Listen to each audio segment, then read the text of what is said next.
It's a National Day of Action that's happening on Thursday.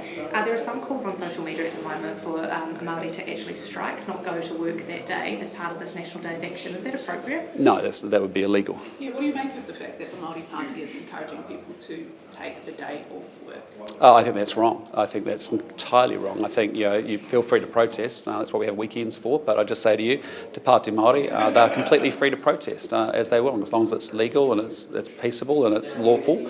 That's fine. But I'm not focused on that. I'm focused on making sure I deliver a budget for New Zealanders, whether they're Māori or non-Māori, where they can see they can get ahead. Do you think employers have a right to punish any employee who strikes on Thursday? Well, it's pretty clear what the rules are around strike action, and I would suggest to you that's not one of them. What would you make about the imagery around some of the social media posts? They put pistols in some of their posters and whatnot, and they've been called out for that. What do you make of it? Well, I think that's where you as a media have a big responsibility to make sure you call that out and hold them to account for what they're doing. I've said it as many weeks as I possibly can.